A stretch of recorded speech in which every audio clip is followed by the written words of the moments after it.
تجھے سلام، بریلی تجھے سلام۔ السلام علیکم ورحمۃ اللہ وبرکاتہ۔ الحمدللہ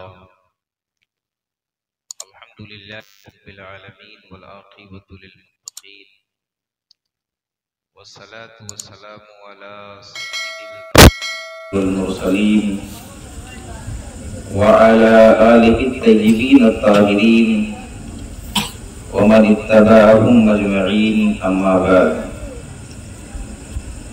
فاعوذ باللہ من الشیطان الرجیم، بسم اللہ الرحمن الرحیم۔ کل وعد اللہ الحسنى، صدق اللہ المولانا العلی العظیم، وصدق رسولہ النبی الامین الکریم، ونحن على ذلك لمن الشاهدين والشاكرين، والحمد لله رب العالمين۔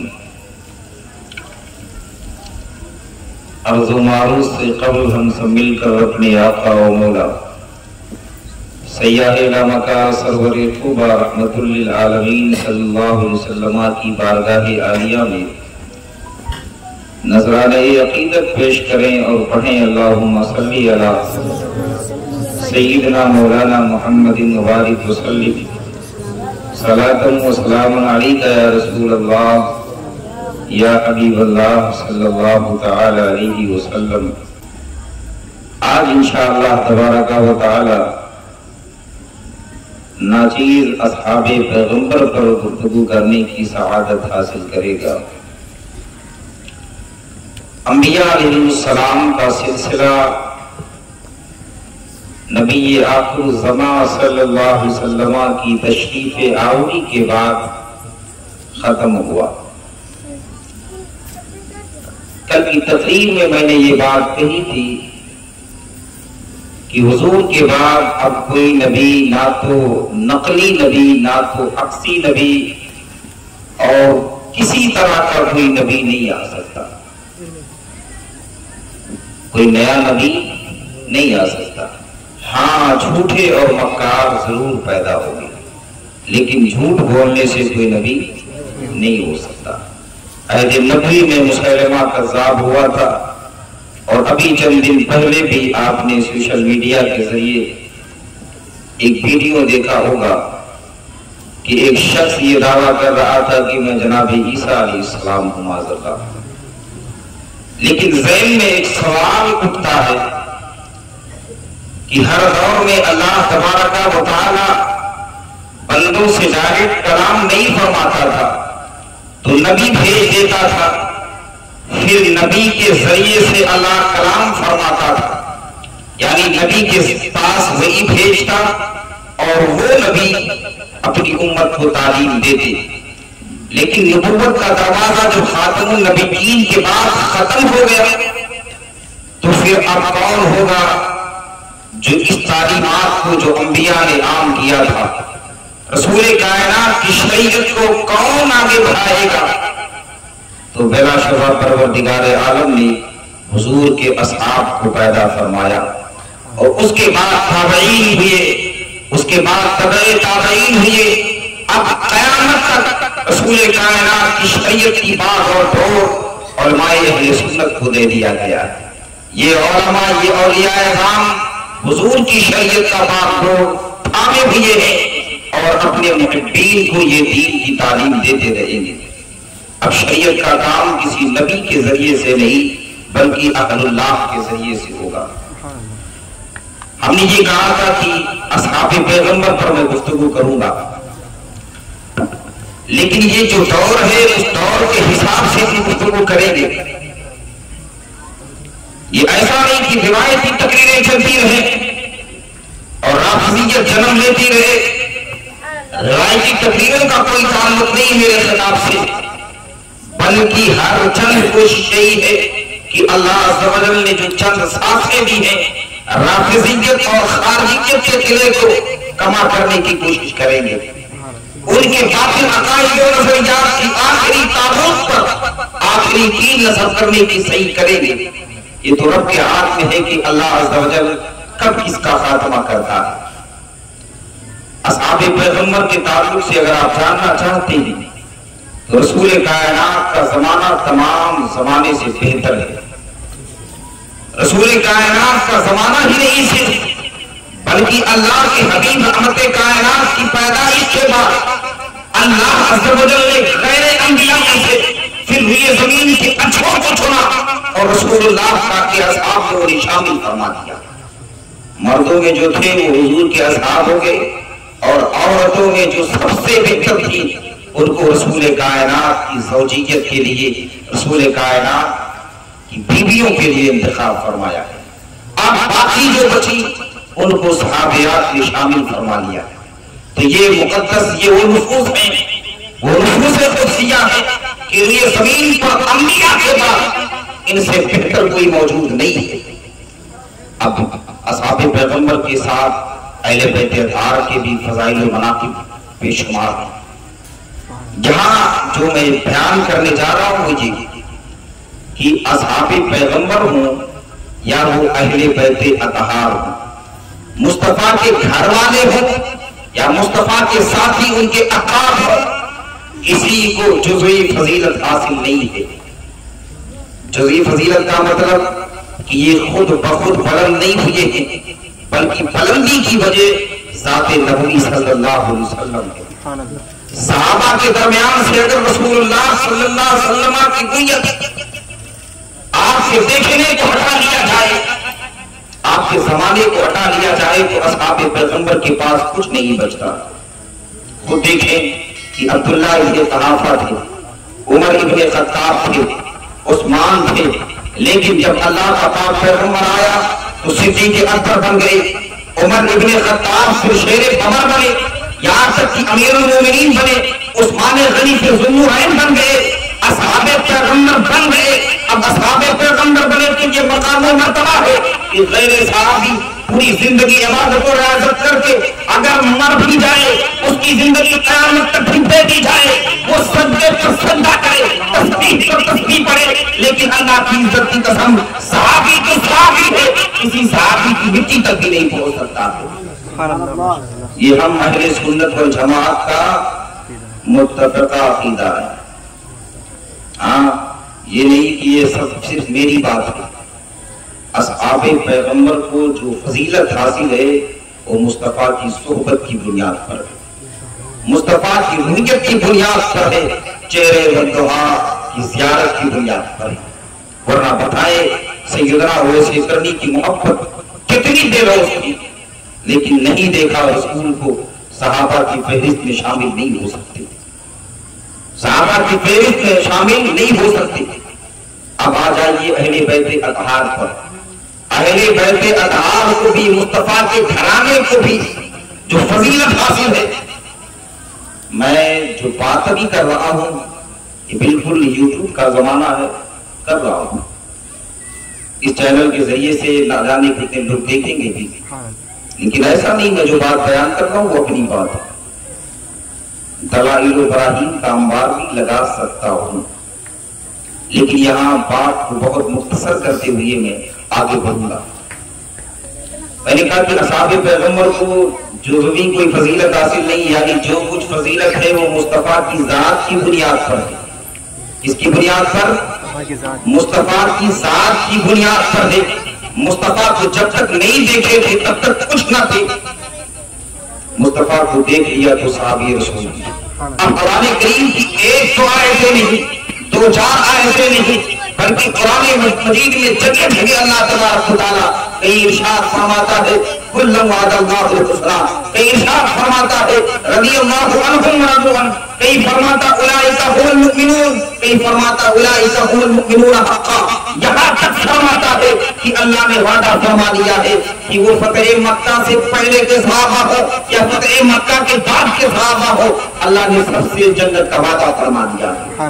اب ان کی زندگی کو صرف عام زندگی نہیں، بلکہ اب ان کی زندگی کے تعلق سے، ان کے طریقے کے تعلق سے مصطفیٰ ارشاد فرماتے ہیں اصحابی کا نجوم فبأیہم اقتدیتم اقتدیتم، میرے تمام صحابہ اس ستاروں کی طرح ہے، اس میں کسی کی بھی اقتدا کرو گے نجات پا جاؤ گے. اصحاب پیغمبر کے بعد اہل بیت اطہار کو بھی یہ جو شیعہ حضرات ہیں نا، اہل تشیع اور جو رافضی ہیں، جو نیم رافضی ہیں، وہ کوشش تو یہ کرتے ہیں کہ ان کو اٹھا کر مصطفیٰ سے آگے کیا جائے. تبھی تو کہتے نا یار کہ قرآن حضرت علی پر نازل ہوا تھا، لیکن وہ تو جبریل سے غلطی ہو گئی اور وہ مصطفیٰ پر لے آئے. میں کہتا ہوں اچھا جبریل سے غلطی ہوگی تو بتا دینا چاہیے، بتا دینا چاہیے. جب اتنا تم نے جان لیا کہ جبریل سے غلطی ہوئی تو آپ کو بتا دینا چاہیے یا ان کو بتا دینا چاہیے جو وہاں موجود تھے. پتا چلا کہ یہ تمام باتیں صرف بےسود ہیں، بے دلیل ہیں. حقیقت تو یہ ہے کہ اللہ تبارک و تعالیٰ نے فرشتوں کو جو پیدا کیا اور جن کاموں کے لیے لگایا ہے، ایک سیکنڈ، ایک منٹ، ایک آن کے لیے بھی وہ غلطی نہیں کر سکتے. ورنہ آج کیا ہوتا کہ ہزاروں لوگ ایک شکل کے ہوتے ہیں، موت کا فرشتہ نہ جانے کن کن کی روح غلطی سے نکال کے چلا جاتا. یہ ہاتھ جوڑتے رہتے، نہیں میرا نام فلاں ابن فلاں ہے لیکن میری رنگت کچھ اس سے نہیں مل رہی ہے. پھر آدھار کارڈ کا مسئلہ ہوتا، پھر نہ جانے کون کون سے ٹیسٹ ہوتے. ایسی بات کرو جو دماغ میں آئے، جاہل اور پاگل کتوں کی طرح بات نہ کی جائے. بلا شبہ اللہ تبارک و تعالیٰ نے قرآن مجید محمد رسول اللہ پر نازل فرمایا. اور یہ تو وہ لوگ ہیں جو کسی کی نہیں مانتے، جس کی محبت کا دعویٰ بھی کرتے ہیں نا ان کی بات بھی نہیں مانتے.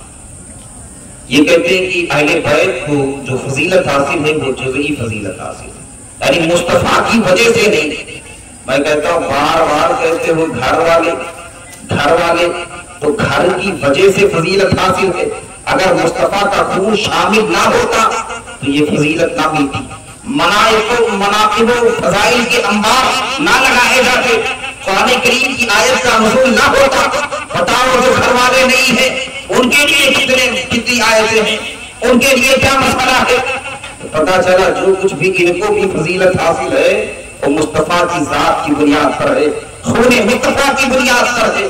اب باتیں یہاں سمجھ میں آ گئی کہ دونوں لوگوں کو جو فضیلت حاصل ہے، دونوں لوگوں کے مناقب کے جو پہاڑ تیار کیے جا رہے ہیں وہ صرف مصطفیٰ کی ذات کی بنیاد پر ہے. اب پتا چلا بندہ اگر ان دونوں سے محبت کرتا ہے تو مصطفیٰ سے محبت کرتا ہے. اب اگر مصطفیٰ سے محبت کرتا ہے تو پھر وہ اللہ کا نیک بندہ ہے.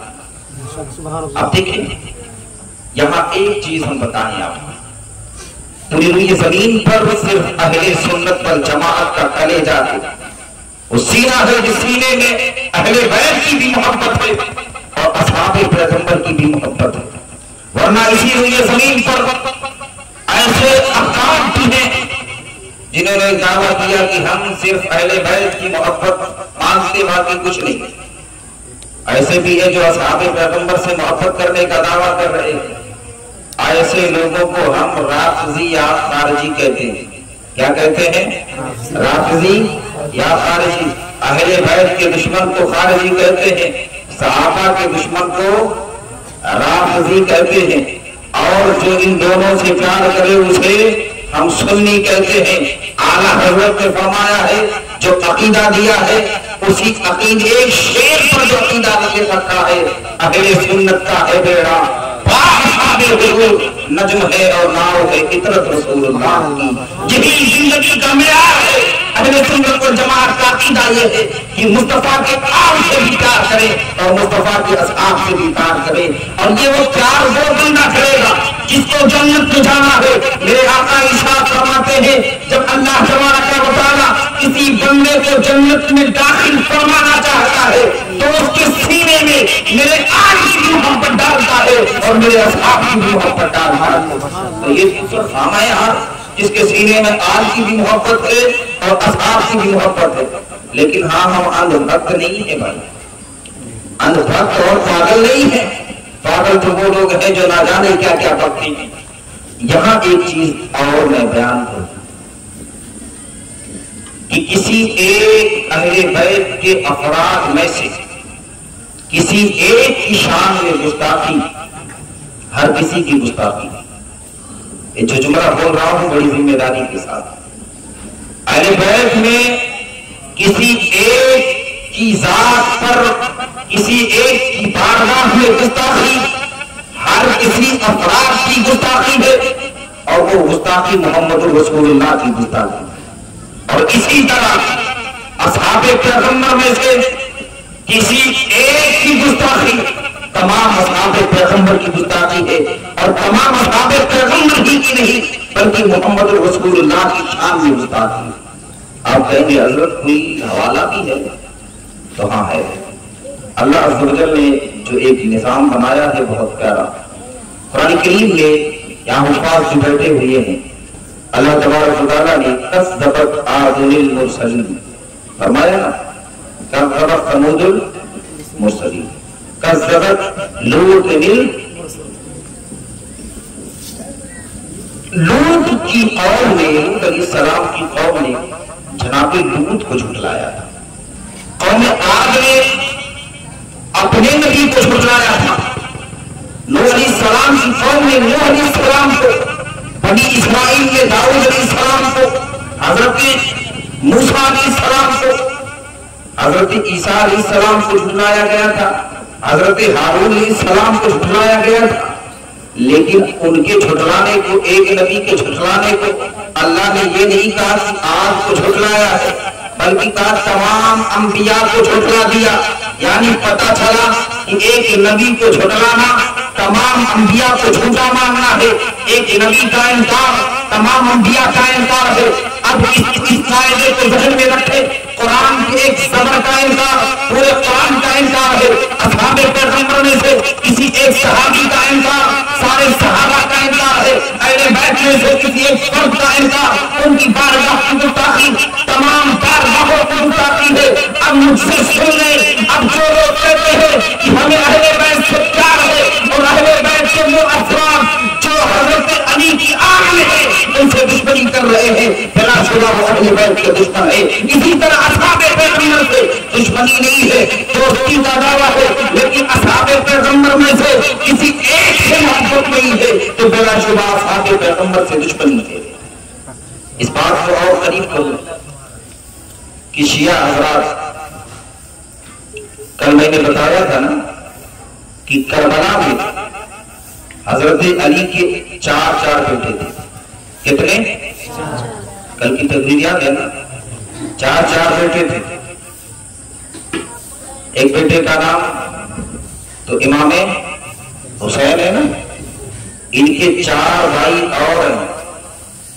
حضرت عباس علمبردار، حضرت عباس جن کے قصے کو آپ سنتے نا کہ بازو پر طلب ہو گئے، بلا شبہ بڑے بہادر تھے. ان کے دوسرے بھائی جن کا نام ابو بکر بن علی ہے، ان کے ایک اور بھائی جو کربلا میں شہید ہوئے، کربلا میں شرکت کیے، اور کا نام عمر بن علی ہے. ان کے تیسرے بھائی جس کا نام عثمان بن علی ہے، ان کو اس لیے چھپایا جا رہا ہے. کل کی تقریر میں میں نے یہ بات کہی تھی کہ ان کا نام مصطفیٰ کے یاروں کے نام پر ہے. اب اگر بتا دیا جائے گا تو پھر دنیا جان لے گی کہ علی کا رشتہ ابو بکر سے کتنا پیارا رشتہ ہے کہ ابو بکر کے نام پر بیٹے کا نام رکھ رہے ہیں. عمر سے اتنا مضبوط رشتہ ہے، اتنی اچھی دوستی ہے کہ عمر کے نام پر اپنے بیٹے کا نام رکھ رہے ہیں. عثمان سے وہ دوستی ہے کہ عثمان کے نام پر اپنے بیٹے کا نام رکھ رہے ہیں.